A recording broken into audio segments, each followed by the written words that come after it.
going to school. That was not a normal day in our village.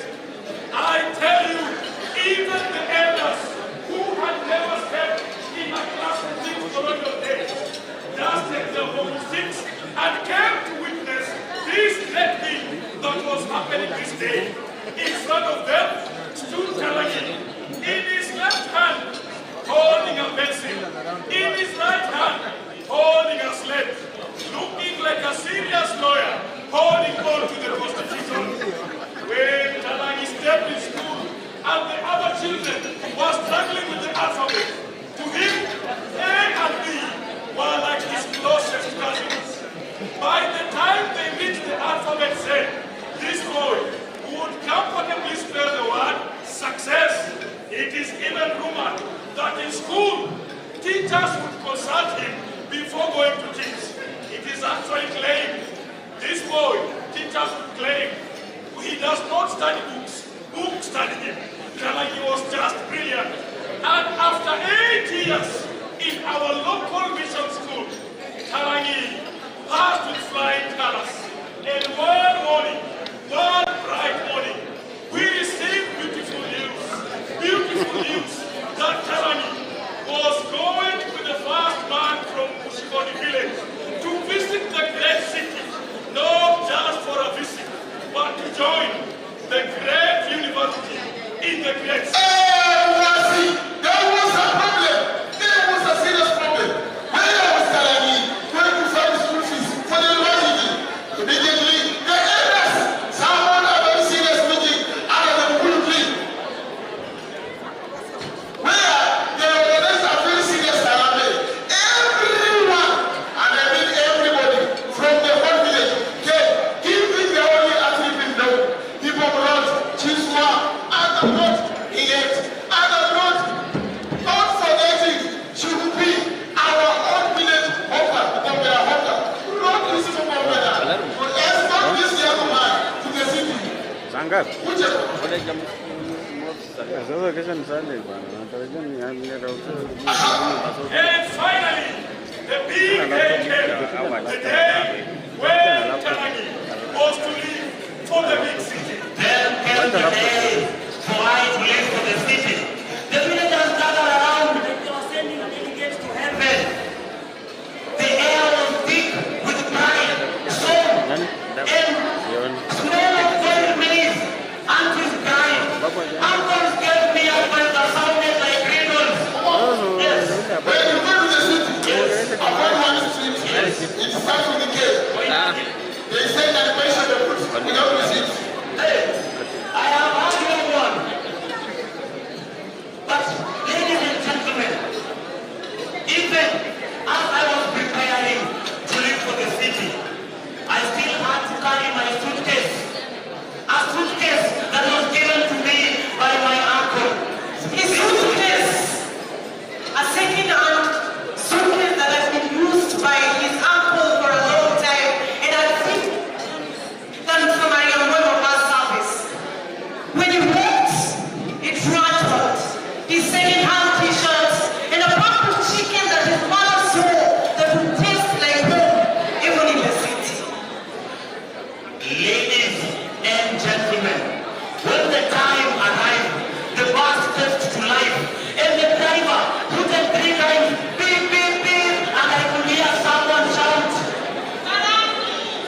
I went to the school cafeteria and then I ordered R&B.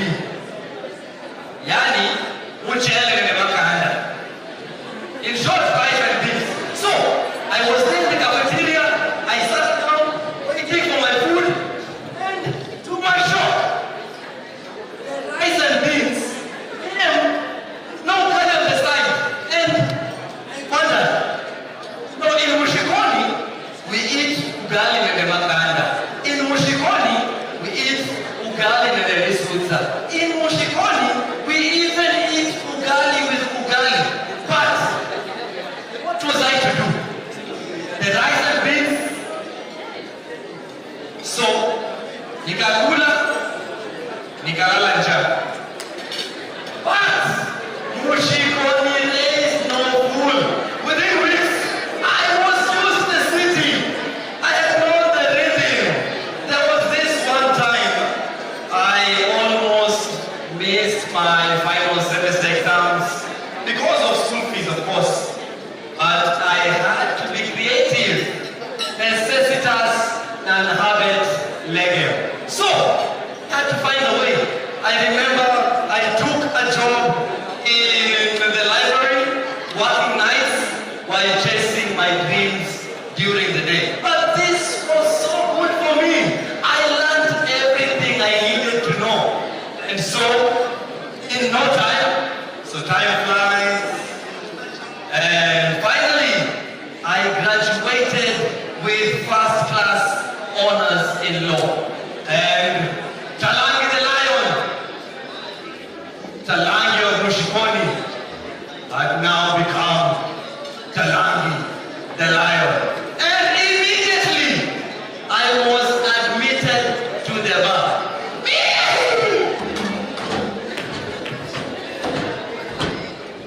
This was not just a declaration. This was my MOU with destiny itself. In the corridors of justice, his voice honored with authority. Judges adjusted their wigs. Magistrates cleared their voices twice before speaking. Talangi quoted law books so effortlessly that even the authors would have asked him to put notes when cross-examining a witness. Being there. My lord. Is it proper? When I'm cross-examining a witness standing there. No, there are some things which you can say that man is to err. But is it proper? Move yourself from there. Talangi did not just win cases, he converted them. Talangi had now become Talangi the Lion, the defender of courtroom, the courtroom commander. And now, rumor had it that when he started the case with My lord. the opponent started writing an apology letter. Yes! And money came. The money that the promised us would come finally came. I started rolling with the high and mighty. Back at home. Back at home, the elders sat under the old Mukoyo tree, wondering, Because does this boy remember home? Does this boy even remember the path that passes behind Hussein Roscoe? even the women whispered him in their prayers.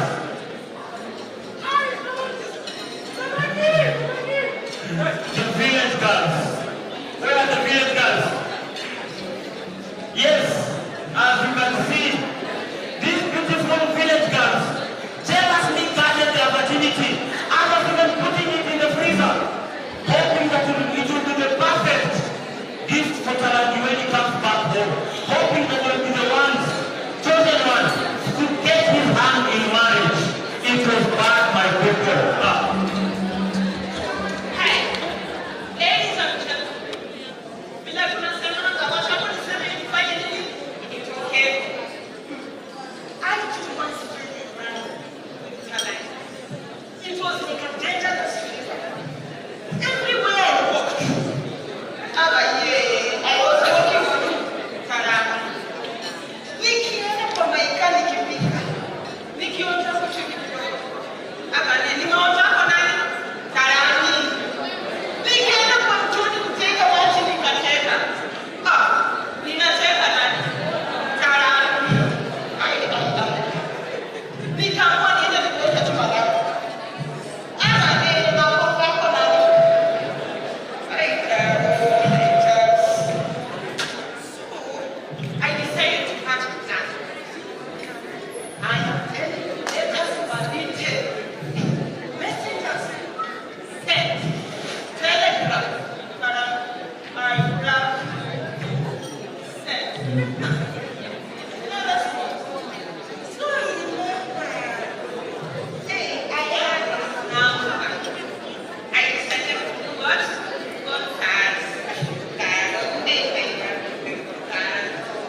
my cousins during payment ceremony back in my Montania's home.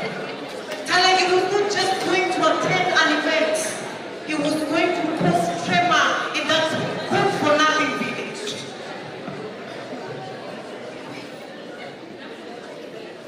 Yes, indeed. Talagi was going to cause tremors in the nearby village. Talagi came dressed, looking sharp, so elegant. He was the top of the game as they went for the Nuration. But good people, when they got to the mountain village, Talagi was shocked. What Talagi saw in that village sent him reflecting.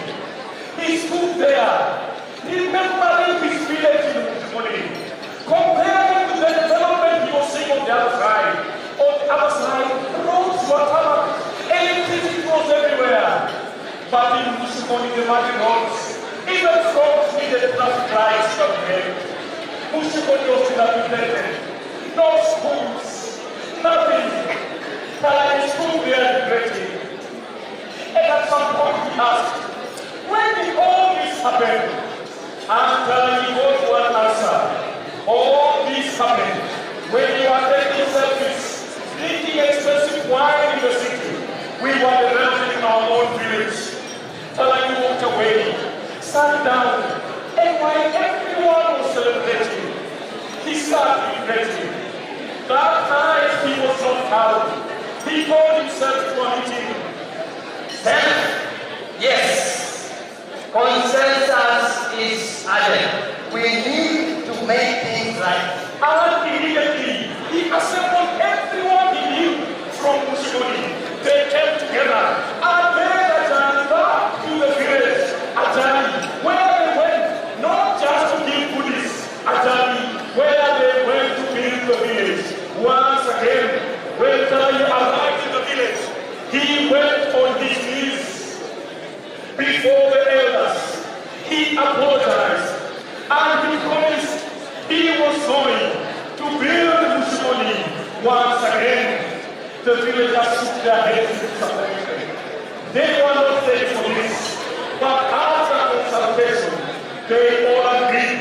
They picked Talagi up and put in a song that invited all the villagers to song and dance.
I know we already had our dinner, so we can give them a better hand clap than that.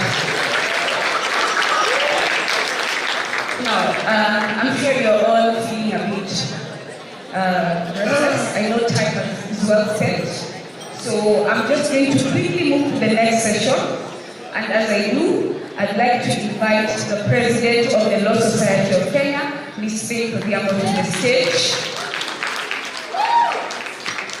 And as Ms. Odhiambo takes the stage,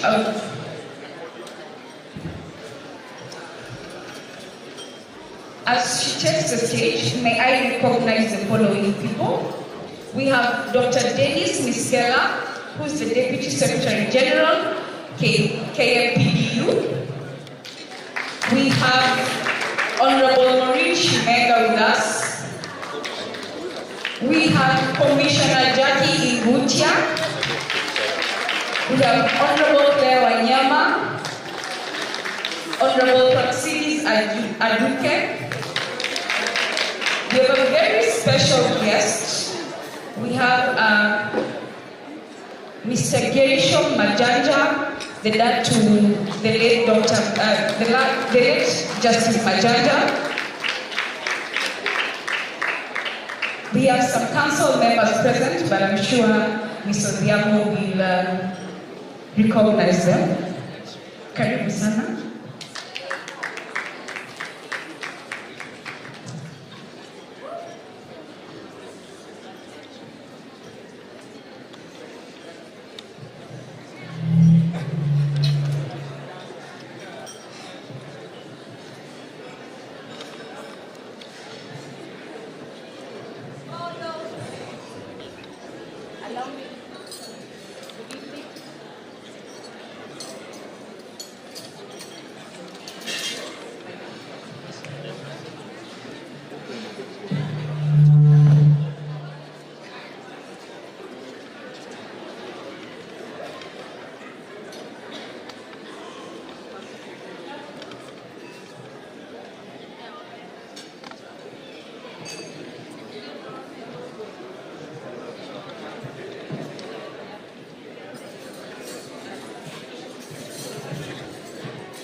Council members present, please stand up. Council members of the Law Society of Kenya. My Vice President, you make your way quickly up here. So, Gloria Kimani, Nairobi representative. Please give her a round of applause.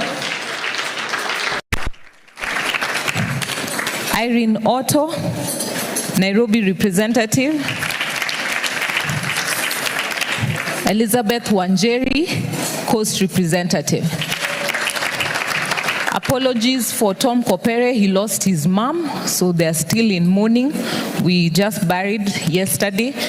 Linda Kiome, who's also away on national duties. Yes, I'm giving my Vice President 2 minutes, then I'll take the other 2 minutes. Mulembe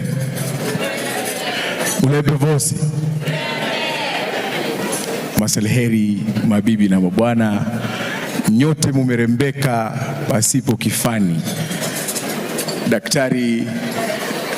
Daktari na komishna, wewe kwangu mimi, heshima ile ninayokupatia katika umahiri wako wa Kiswahili ni mkubwa mno. Mimi mwanafunzi wako najifunza kila siku kwa maneno yako. Kwa majina naitwa Mora Kabata, mimi naibu wa rais wa Law Society of Kenya. Nina furaha sana kuwa hapa, naona nyote mmerembeka sana, watu wa magharibi. Mimi haswa babu yangu ametoka Matunda na tuko na shamba pale Nzoia, kwa hivyo najisikia niko nyumbani. Mimi sio mgeni hapa. Western Jurist Forum ilipokuwa inabuniwa, mimi nilikuwa nimekaa katika kona fulani wakati Daktari JOJ na mheshimiwa Harriet wakati ule na wengineo. Kwa hivyo mimi hapa najisikia niko nyumbani na nina furaha sana kuwa na nyinyi. Munafanya mambo makubwa sana na tunawahimiza muendelee kufanya haya mambo, kwa sababu uungano wetu na uhusiano wetu utaimarika wakati desturi zetu tunazizingatia na kuzipatia heshima. Allow me to also take a moment to pay my respects to all those who have departed and all those colleagues who have left us. In 2 seconds, please just let us maintain a moment of silence in 2 seconds for our departed colleagues, please.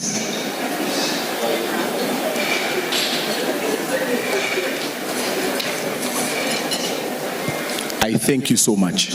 With tremendous respect and admiration, allow me to also express my intention to contest for the position of President of the Law Society of Kenya. I have served diligently as your Vice President. I kept the trust and the faith, And as Faith stands here today with me, she can attest that I have been a diligent vice president. When the time is ripe, I will come individually to your chambers and your offices to seek your trust again, to represent you as the 52nd President of the Law Society of Kenya. Thank you so much. Merry Christmas and a Happy New Year. I love you all. Thank you very much. I forgot 2 council members. Assessor Amolo, please stand and wave. And Zulfa Roble, our country representative, also there at the back. My apologies. I have been asked to keep it short, so I'll try and keep it short. The chairman of the Western Jurists and your entire council, the representative of the Prime Cabinet Secretary, who is the chief guest tonight, the keynote speaker, Ababu Namwamba, distinguished members of the bar, including our commissioner here today, Ingutia, honorable guests, seniors, and especially the young advocates in the room. Good evening. Good evening. Aren't we happy to be enjoying and sitting together, looking at each other in great color and pomp? First, I want to thank Western Jurists for genuinely inviting me here. It's something beautiful about lawyers choosing to end the year not only with laughter and good food, but with reflection, connection, and renewed purpose. Western Kenya never does anything halfway. You do warmth properly, you do community properly, and you dress the part. Give yourselves a round of applause.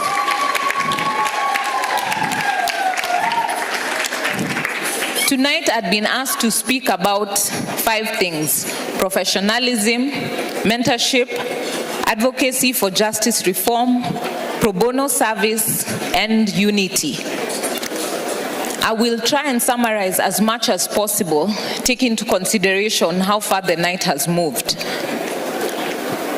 On mentorship, the young advocate journey is thrilling, but also intense. One day you're confident and ready to conquer the world. The next day you're staring at a file wondering if that file is staring back. But if you're a young advocate, I hope you hear this clearly. You're not alone. Every senior you admire was once new, unsure, and learning. And I hope you take the opportunity tonight. Look at these amazing seniors who are represented today. Look for their numbers.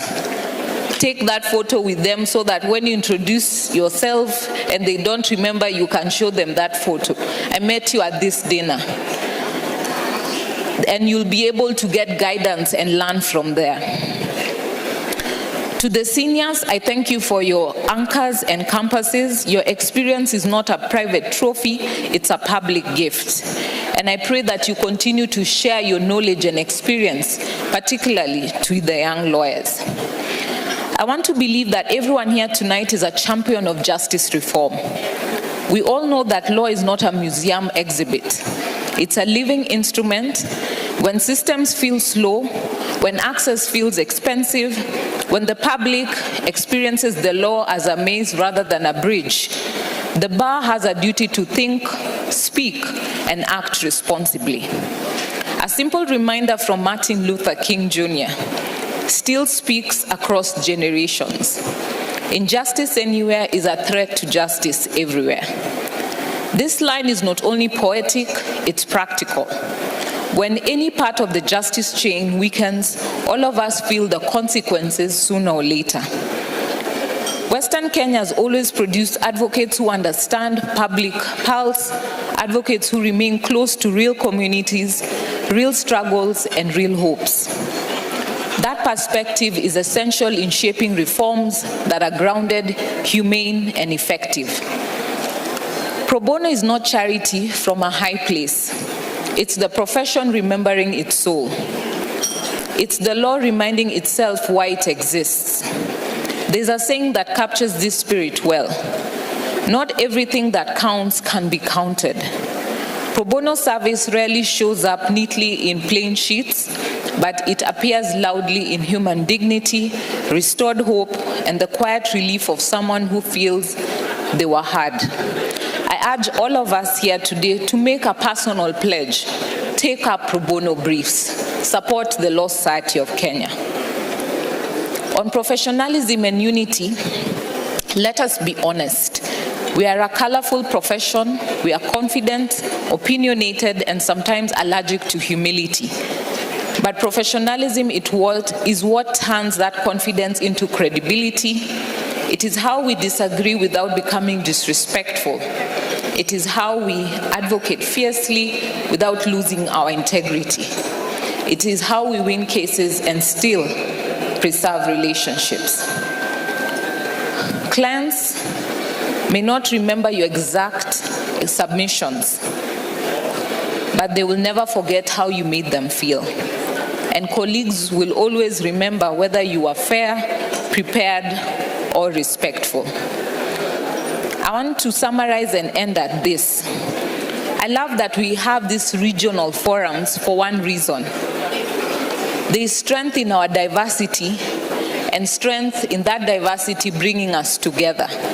When we see the different traditions, even from the play that we saw today, seeing the different traditions that bring us together, that show our diversity, it should not be a reason to divide us, but to bring us stronger together.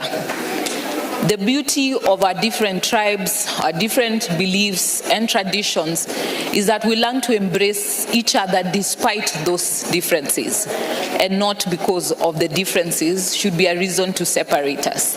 So I thank Western Jurists for opening their doors, bringing together different advocates to share in the culture, share in the knowledge, and also share in this communion that brings us together as advocates. Thank you very much.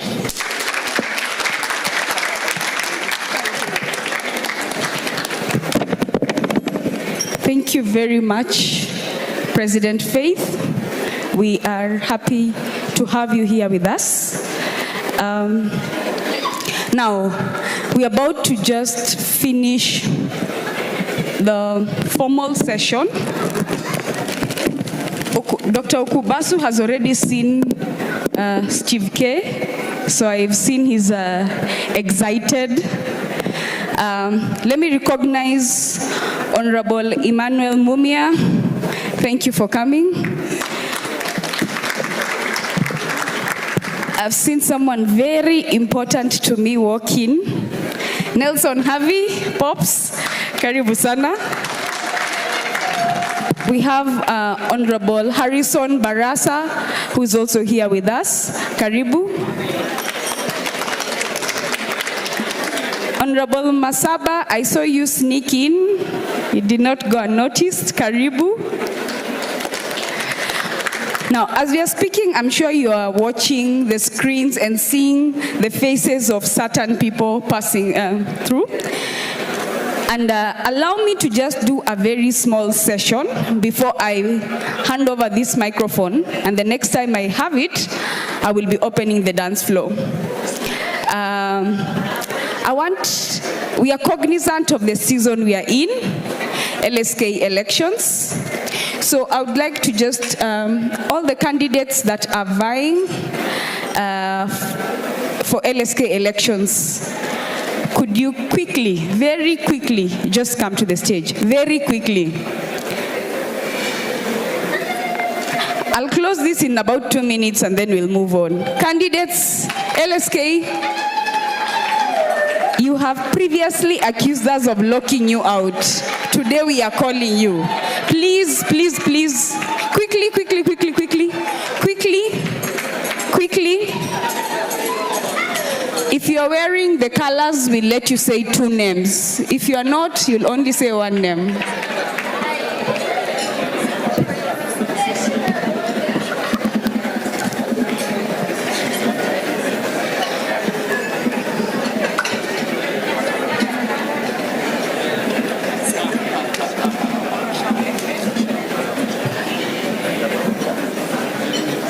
Okay, so we are going to have some bit of discipline, okay?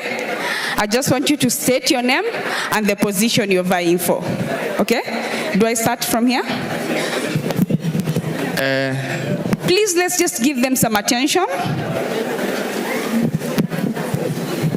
Good evening, all of you. Good evening once more. My name is Conrad Atiang. I'm running for LSK Coast Representative. Thank you so much. Good evening, ladies and gentlemen. Good evening. I know I've just been told to say my name, but I have to give you guys a compliment. You guys look so good. My name is Sharon Adhiambo Oyoko. I am an advocate who practices in Kisumu. I will be vying for a country representative, and I humbly ask for your support. Thank you.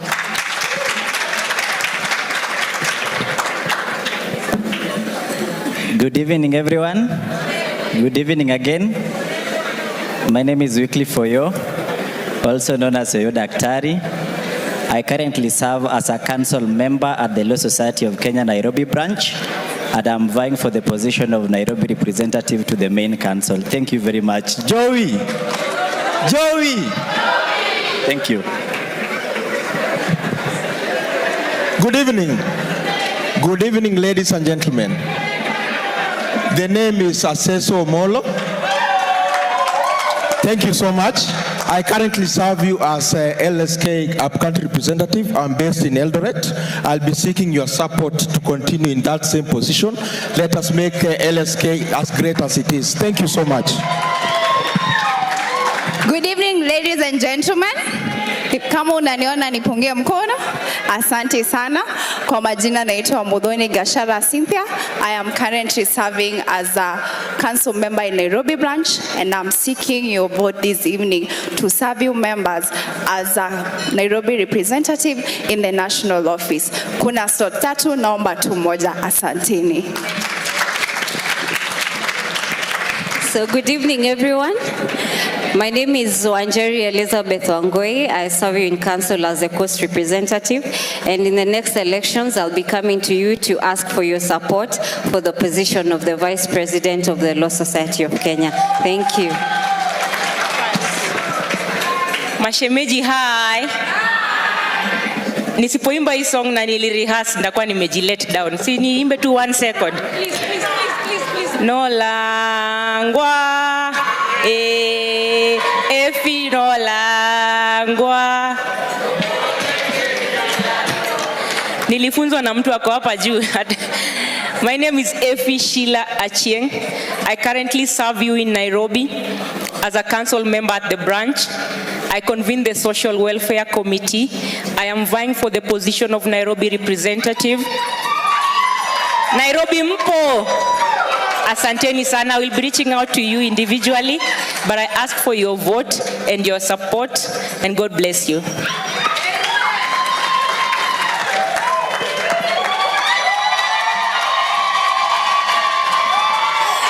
Thank you.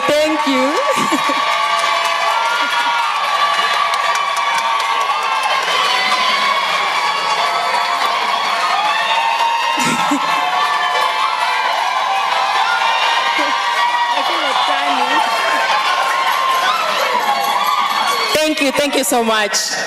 Mirembe Gosi.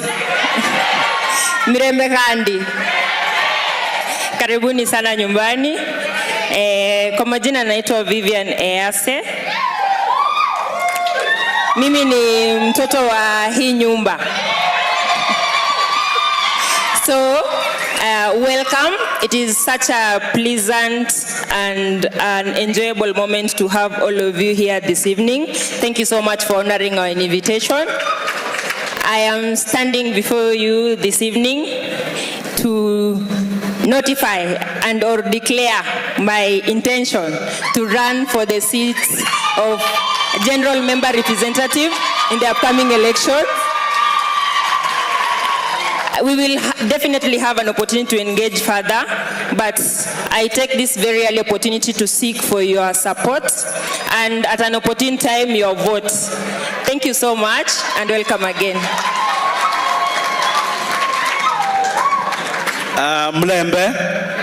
Mlembe handi, mrede bosi. Bas, kwa majina naitwa Vincent Omondi Otieno.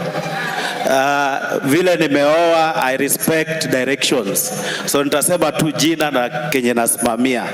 Nasimama kuwa general member pamoja na class rep wangu ambaye ameongea. Mmenikaribisha.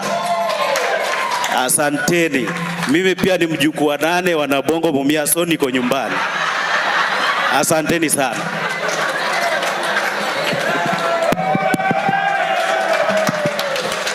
Good evening, ladies and gentlemen. My name is General Godric Okelo, underline General. I ordinarily practice in Kisumu. I am vying for the position of up-country representative. I'm actually the prima facie up-country representative.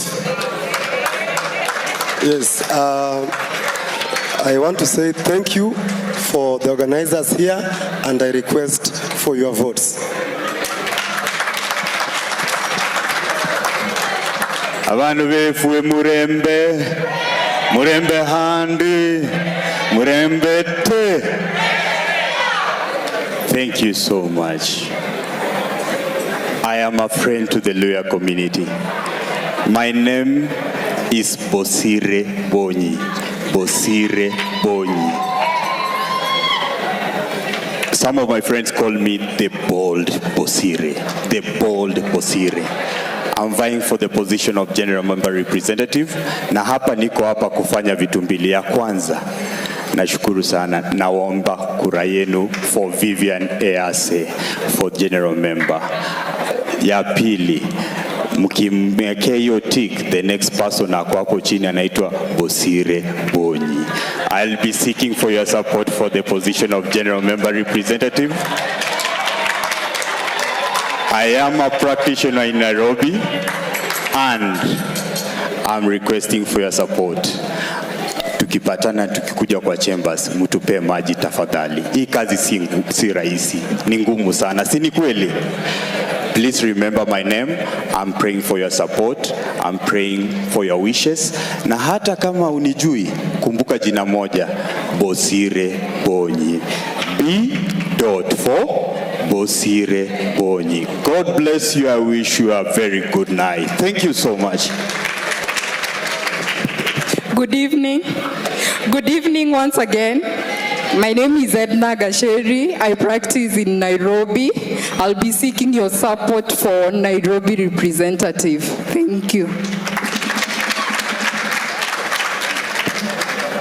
Good evening, members. Good evening, colleagues. My name is Titus Mukanzi. I want us to sing. Mundu chayanga valuya vanje. Mundu chayanga valuya vanje. Mundu chayanga valuya vanje. Mundu chayanga valuya vanje. Mundu chayanga mukanzi weru. Mundu chayanga mukanzi weru. Thank you so much. My name is Titus Mukanzi, a son of this house, a practitioner from Mombasa. I also serve as the treasurer of the LSK Coast Branch and the convener of the Sports and Recreation Committee. We have served our members diligently down there at the coast, and we are riding on that track record to ascend to the National Council and serve members nationwide. I am seeking your support. Each one of you, yourself, your friends, your networks that I may not reach as we go around to seek votes. Munishikilie mkono, mtembee na mimi, and I am going to reward the support you accorded me by serving you wholeheartedly. Sitawaangusha. And if anyone will maybe forget my name, I want us to do this and remember this name all the way to the election date, that it is Mukanzi Wakazi. It is Mukanzi wa Mundu chayanga valuya veru. Mundu chayanga baluya beru. Thank you so much.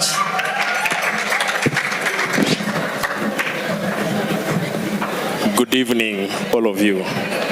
Mshese Mlembe was Mlembe hand. I'm glad to be here. I'm glad to see all of you. And I've seen all of you. You're looking amazing. If no one has told you tonight, tell your neighbor you're looking amazing. Again, you're looking amazing. The protocol that has been laid down, I adopt it. My name is Yashim Butende. I'm a young man.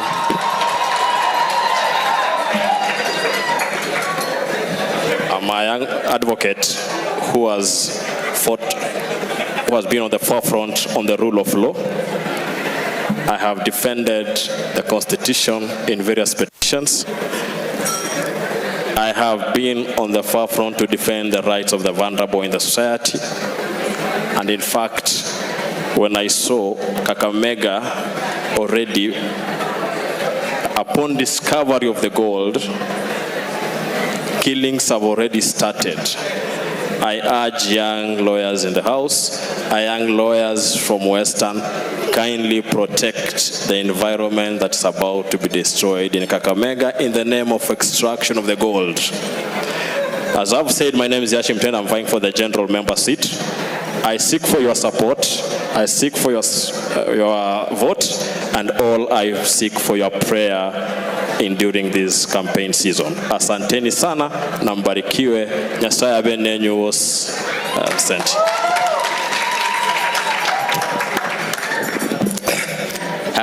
Good evening. Good evening. Yes, my name is Pele Eric Jefferson. So Pele, I think I'm the only Pele in the profession unless there's someone else. So I'm vying for Nairobi representative, and I think I'm bringing in the fresh blood within the institution. And I'm one of the founders of TIBA, being welfare in charge. I actually took after Tess. Yes, and also I'm here to vie for Nairobi representative. Thank you so much, and may God bless you. Good evening, members of the bar. Mkwaje? Mumeshiba? Mnangara, mnapendeza? My name is Bonuke Davin Biaki.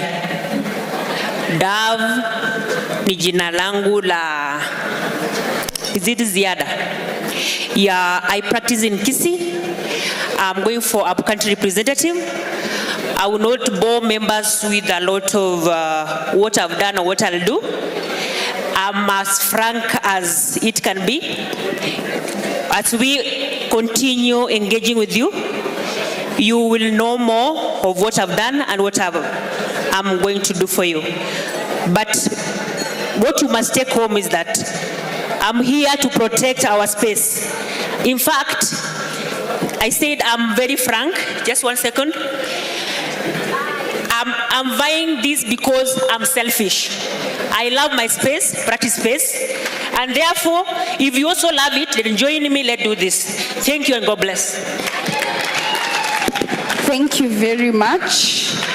Maybe my instructions were not clear, but thank you. I want to invite Dr. Alutalala, and as he comes to stage, Dindi Adikinyi, can you stand up? Can you wave to the members? When we come to Nairobi branch elections, remember her, Dindi Adikinyi, okay? Karibu Daktari. Thank you.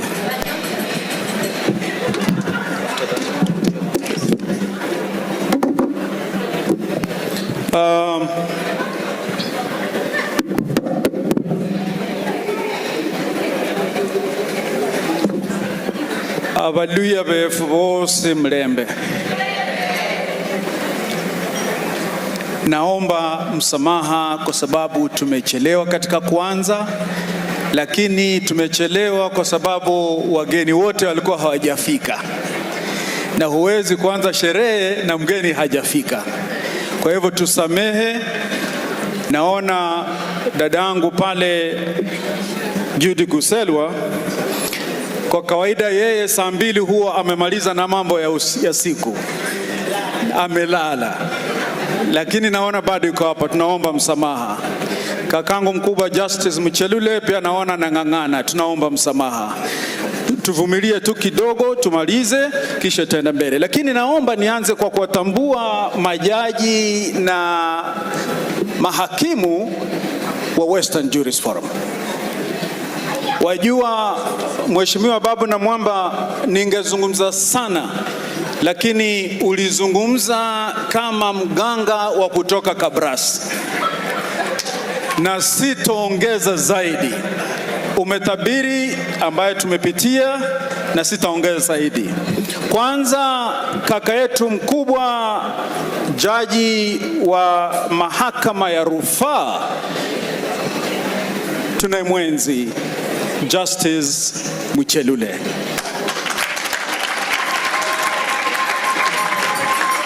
Huyu ndiye mkubwa kwa wote kwa sasa, kwa sababu yeye ndiye tumemweka katika ile kumbukumbu inaitwa Western Jurists Hall of Fame. He is the first one. Asante sana kakangu mkubwa. Anayefuatia kwa karibu ni kaketu mkubwa pia, naye anaitwa Justice Boaz Olao. Ajua Mheshimiwa na Mwamba, umesema tumekuwa na waliotutangulia wakawa nambari 1. Ni ukweli, nambari 1 wale. Kisha tuna kaka mwingine hakimu ambaye naye nataka kumshukuru sana, kwa sababu yeye amekubali kuwa mmoja wa viongozi wa Western Jurists Forum. Ameenda mbele akasema atatusaidia katika lile jopo linalohusika na kupeana zawadi ambazo mtaziona pale. Naye anaitwa Jaji Mheshimiwa Francis Weche Andai. Asante sana kakangu kwa kuja. Kisha kuna hakimu Mheshimiwa Barasa Harrison. Jamani, ukisimama si hatujakosea adabu, lakini wakujue wakutambue. Asante. Kisha kuna hakimu Benmark Erubi. Karibu sana. Kisha kuna hakimu Claire Wanyama. Bali abapara ngambusho khoe bulatalano balodoka makho kalano nyanga ino. Kisha tuko na hakimu Caroline Watima. Asante sana dadangu, karibu sana. Baadaye kuna hakimu Maureen Shimenga. Asante sana dadangu mdogo. Kisha hakimu Mheshimiwa Aduke. Yuko wapi? Haya. Bas. Mlolo konga abana balia bamanyo kuisinga. Kisha kuna mheshimiwa huyu naye pia ni hodari kwa sababu amekuwa ametushikilia sisi WJF na anatusaidia sana. Mheshimiwa Mumasaba.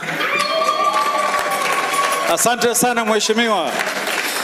Kisha kuna yule sasa gwiji wa wote ambaye anasimamia tume inayowaajiri mahakimu almaarufu Judicial Service Commission, Mheshimiwa Jacqueline Ingutia.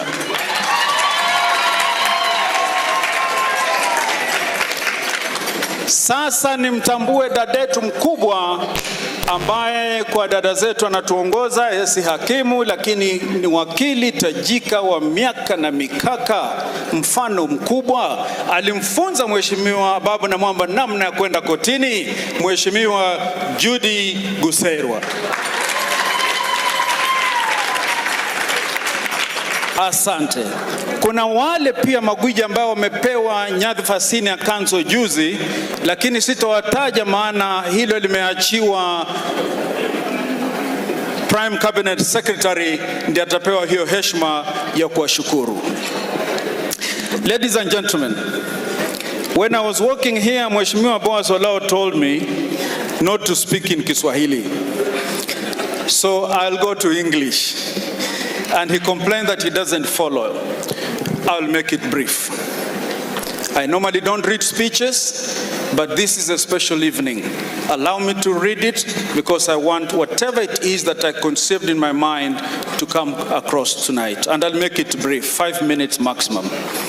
Ladies and gentlemen, tonight, our 7th annual WJF dinner and dance, we gather as survivors of a dream that tried to die many times, but it refused to die.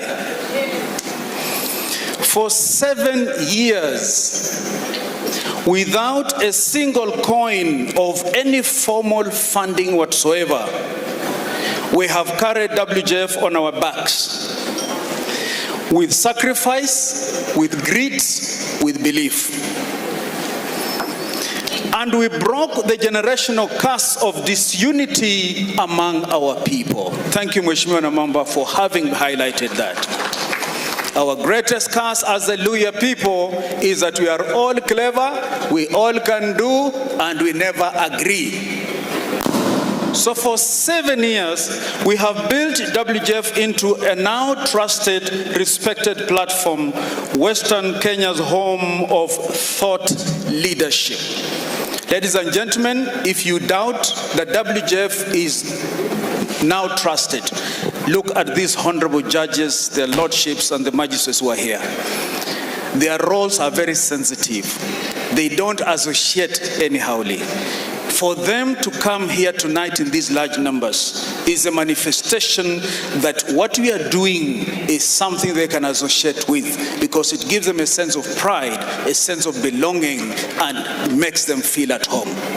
We have worked hard for 7 years. Ladies and gentlemen,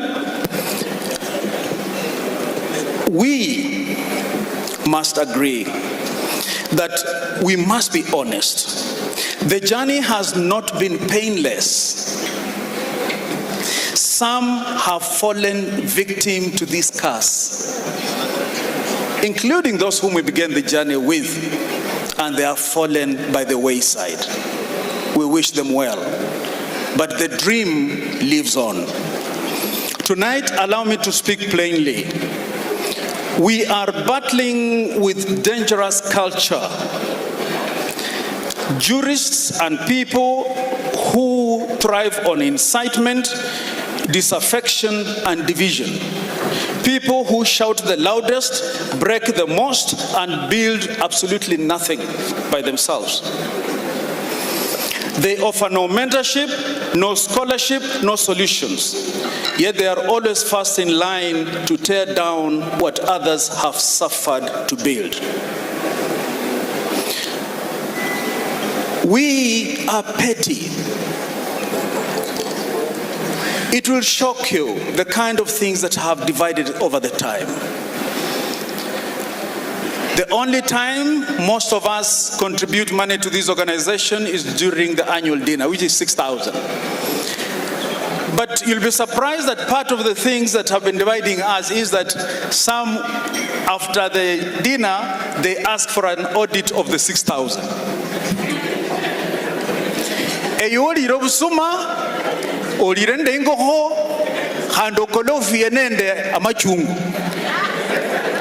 no reba ngambo, how did we spend the 6,000? Lano wenyanga kukubolere walire ndumbu no rakali sombo no bonya kubolere bori. We are too petty, and this is pulling us behind, and that is what Honorable Babu Namwamba is saying. We must reject this culture. 2024 nearly broke us. We must be honest. Noise, selfish agenda, and division threatened everything. But in 2025, we retraced our steps in Derema scholarships, book drives, member welfare, and unity. Not chaos, just purpose. And in 2026, we formalize our future with strong governance structures and constitutional review, which will be led, and I must thank Senior Counsel Biuta Siganga, he's not present today, who has volunteered to help us form a team of our senior sisters and brothers to help us reorganize and agree on the way forward. Ho katanoli nwainga, katanoli mulosulo kange shironoli sheche nyende shiminyui.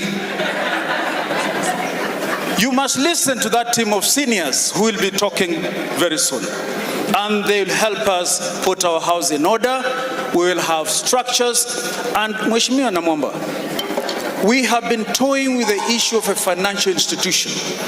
Because our biggest problem as lawyers is that but you have told us we have money. So why do we keep complaining?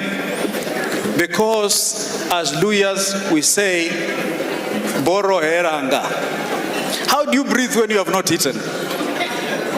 And so, ladies and gentlemen, we have built WJF into a trusted, respected platform, as you've said, and we will proceed as we have agreed. I want to assure you, ladies and gentlemen, that in 2026, WJF is airborne. We are consolidating the gains, readying the base, because it is time. Thank you for coming. Yesaya balinde, nimuyanza mfuchirira next year. Let's work together. I thank you.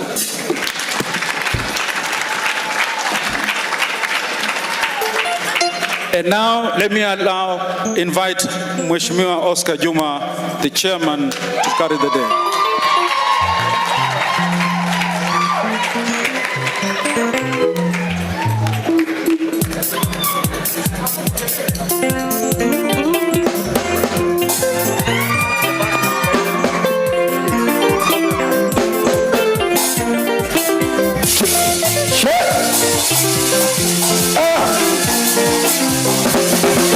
Wapunduria Mheshimiwa.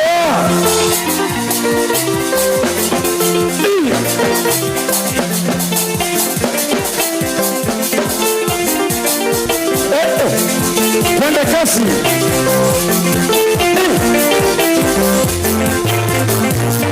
Amkeni shuti karibu Mheshimiwa. Mumenye mu mirembe na mumenye mu mirembe, ndoa yenu ibarikiwe, watoto wenu wabarikiwe, familia yenu ibarikiwe. Wapi nduri ya baluya ndani ya nyumba? Twende chini. Mumenye mu mirembe, mwana wa maye mumenye mu mirembe, na mumenye mu mirembe, ndoa yenu ibarikiwe, watoto wenu wabarikiwe, familia yenu ibarikiwe. Wapi makofi jamani, makofi kidogo.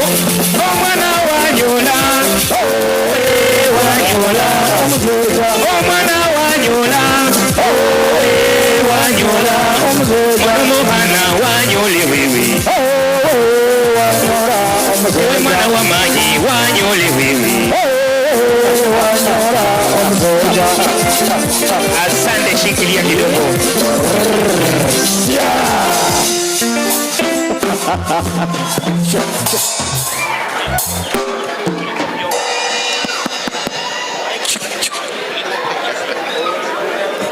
Haya ni kuonyesha kwamba tumeanza usiku, si ndio? Tumeanza ama tujaanza?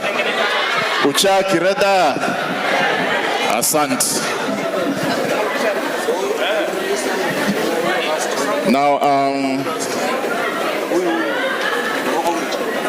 our chief guest, the Prime Cabinet Secretary, today ably represented by Senior Counsel Dana Meo, my brother, the keynote speaker, Your Excellency Ambassador Ababu Namwamba, honorable judges present in all your ranks, as well as the magistracy, similarly recognizing the employer, Commissioner Ingutia present, the leadership of the Law Society, represented by Madam President and your Vice and the entire Council, Mama from Busia, Professor Ojambo, and Dr. Josephine Ojambo, I must recognize you.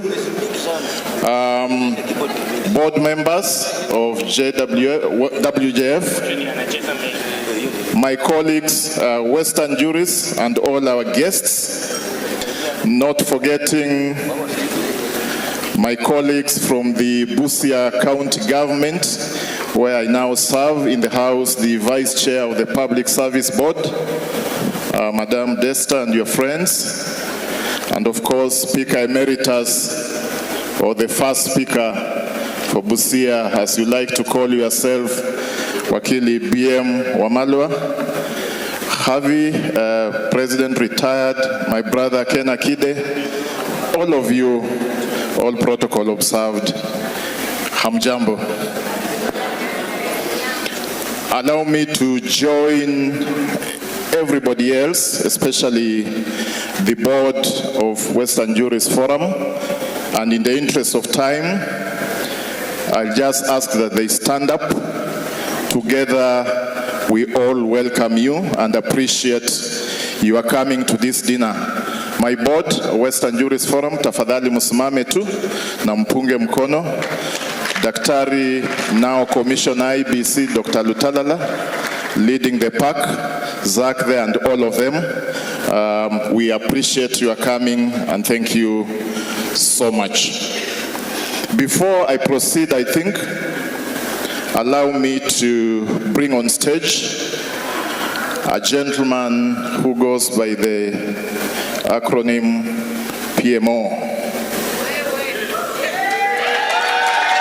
Karibu.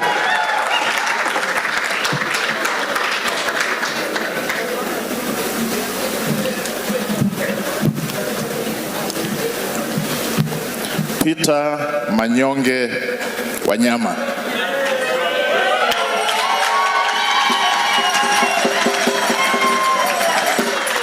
One of Western's best. Salimia wananchi. Thank you, thank you.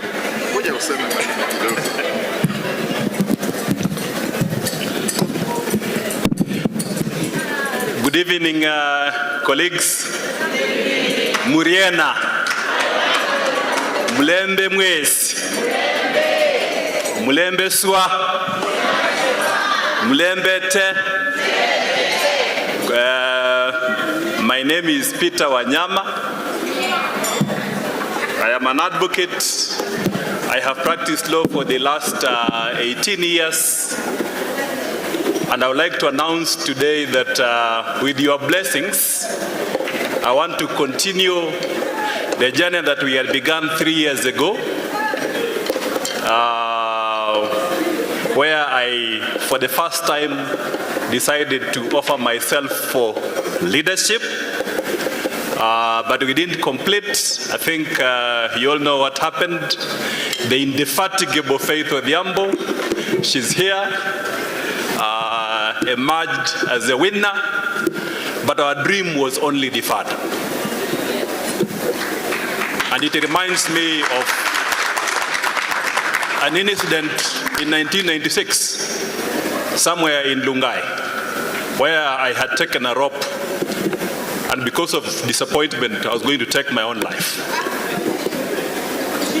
I dropped out of school. There was no school fees. People were laughing at me. And the only thing that saved me from that indignation was that I remembered there was no land for my mother to bury me. So somehow I experienced what we call a catharsis, a sudden transformation which has pushed me to date to where I am. So when I say what happens to a dream deferred, it is a poem by Langston Hughes, which I read immediately after I had made a decision to transform my life. And this is how it goes. What happens to a dream deferred? Does it dry up like a raisin in the sun and fester like a sore? Does it crust and sugar over like a heavy load? Or does it explode? So I want to submit here that the dream that we have for leadership at Law Society of Kenya is now exploding. It is exploding. And with your support, we will have one of the most transformative leadership at Law Society of Kenya ever. That I promise you. Allow me to mention here that as a Luya, as a Bukusu man, a Bukusu advocate, I have not risen to the top alone. I have stood on the shoulders of great Luya men and women. Allow me to just mention two individuals. One is late, and another one is in this particular room right now. The one who is late is Professor Callistus Juma. In 2007, as a young advocate, Professor Githu Muigai, who I was working with in his law firm, introduced me to Callistus Juma. Callistus Juma was then a professor at Harvard. Unfortunately, he died in 2007. He quickly noticed my leadership credentials and said, Wanyama, you need to leave this litigation and come and do policy and legislative design for me. He took me to Harvard for a 1 week's course to introduce me to STI issues. That is how in my CV, I have some experience on policy and legislative development. It's because of one great lawyer, that is the late Callistus Juma from Busia, and it's a testament that when we sit and work together, even in these kind of forums, we can realize the potentials which we have as the sons and daughters of the Luya community. We have great potential and it can be achieved. The second person is Mr. Speaker Wamalwa. Mr. Bernard Wamalwa is here. Maybe you can stand up. Some of you don't know that Bernard Wamalwa has introduced me to devolution. It is Bernard Wamalwa who introduced me to the devolution space. Bernard Wamalwa. So I've stood on his shoulders, and then we pioneered that. And I want to share one experience here, which I believe I have garnered in terms of offering myself for leadership and the character which I have. Some of you say that maybe Wanyama does not have experience on leadership. Yes, I have not served in the council before. I have not served at the branch. However, I seek to serve. Why? Because of the desire to transform society. The desire to have a leadership that creates its highest potential. And let me say this, between 2013 and 2017, and 2017 and 2022, I have handled some of the difficult cases, the most difficult cases to protect constitutionalism and the rule of law in this country. I have worked in more than 47 constitutional petitions to just strengthen the devolved space. Do you know how difficult it is to sue national government? Do you know what happens when the entire national government apparatus come at you? This year alone, we worked on a 10.5 billion RLMF case. All members of parliament, it's a case which I take pride of, because all members of parliament put a lot of pressure on me. A lot of pressure, significant pressure to drop the case. They even put money on the table. But I stood firm and said, no, we must ensure that this money goes to the counties, because that is where the people need resources for purposes of developing this country. And we stood firm. We stood firm. We stood really firm. I have been the victim of police harassment. Because of the cases which I have handled, I have seen how DCI can come after you. DCI has come after me in my own house. And we have resisted because of able judges. We got interim orders to keep them at bay. Just because of the cases that we handle. Even this year alone, I picked a major case on e-procurement, where we went to court and raised fundamental concerns about e-procurement. Yeah, we are saying that procurement should not be controlled at the center. It's a good idea, yes, but we want people at the bottom, the Mamamboga who does not have access to internet, to be able to supply services to the county government and be paid. And we are saying procurement opportunities ought to be given to them in accordance with the provisions of Article 227 of the Constitution, preferential procurement schemes. So it is a case which I have been threatened, but I have stood firm, and last week we got the interim orders confirmed, and constitutionalism has been protected. So as I stand up to offer myself for the position of LSK President, I want to tell you that the position of LSK President requires a strong will, requires someone who cannot be easily influenced by government, both the opposition and persons in government. Myself, as Peter Wanyama, I expressly, clearly and unequivocally inform you today that I will do what it takes to ensure that we have a law society of Kenya that protects the rule of law, a law society of Kenya that is able to listen to the concerns of Kenyans without undermining the democratic space and the gains that we have achieved in this country. So today, I seek your support. I ask that you pray for me, and I request that when we come to your offices to seek for support, open up our doors. We will be coming to explain our manifesto in all your offices, even though we may know each other, but I will try again to explain myself. So open up your doors, give us the water, serve us ugali if you are eating your ugali. We will be there to share with you the ugali as we share this agenda of transforming the law society of Kenya. Thank you very much. Indeed. Before PMO exits the stage, Nick Mukanzi, where are you? Njoo hapa. Vivian Eyase, where are you? Njoo hapa. Yashim Butende, where are you? Njoo hapa.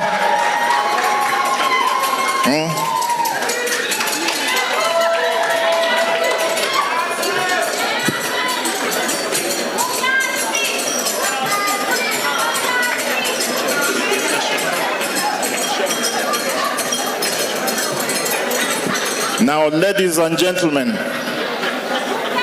they say charity begins at home. Hawa ni wetu. Ni wetu sio wetu. Hawa ni wetu sio wetu. Hawa ni wetu sio wetu. Aya, tuanzie hapa.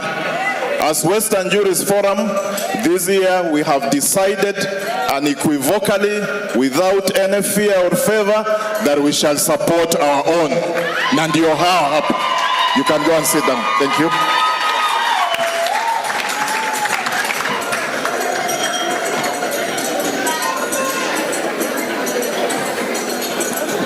Ladies and gentlemen,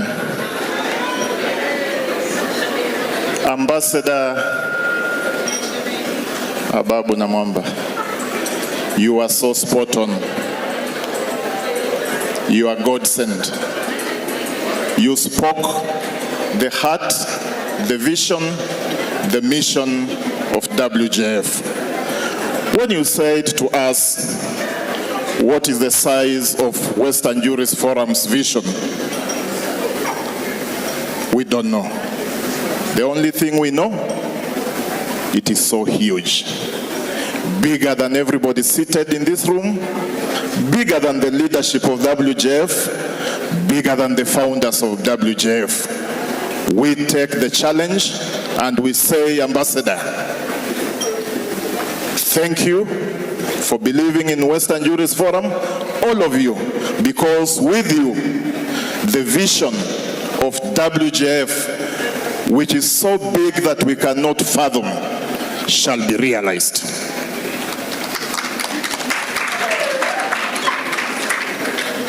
Ambassador, it is because that vision is so big that we have refused to be pulled down. Dr. Alutalala has just said what we have gone through. They have told us, come, let us show you the path where the fallen dreamers of bringing lawyers together are. And we have walked that path, jumped over the coffins of those who began and failed, and we have stubbornly refused to let go. WJF will soldier on, it will soldier on, and it will succeed. You have told us to be consistent, Ambassador. consistency is very important. The leadership of Western Jurists Forum is so consistent. We have told our members, come ye forth. Let us bring our folk together. Come ye forth. Let us dream together, because happy are those who dream dreams and are ready to pay the price to make those dreams come true. We have told our followers, come, because we have dreamt that there is an economic power in Western Kenya, the one you spoke to, where we can bring resources together, where we can bring capital together, where we can start a microfinance and end up in a bank. That is the dream of Western Kenya. Thank you for saying the same to us, and that is why a circle has been born in Western Jurists Forum, and it shall grow.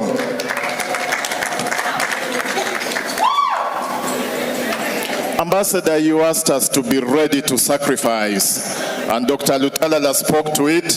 He said, he told you of the sacrifices we have made for the 7 years. For 6 or so years, these good ladies and gentlemen, members of the board, sat in my office in Kilimani Sifa Towers every evening over a cup of tea, straight out of our own pockets. Today, as we speak, they meet in Zaka Lakonya's office, and in these restaurants, they sacrifice. They fork cents out of their pockets to make this dream of the Luhya come true.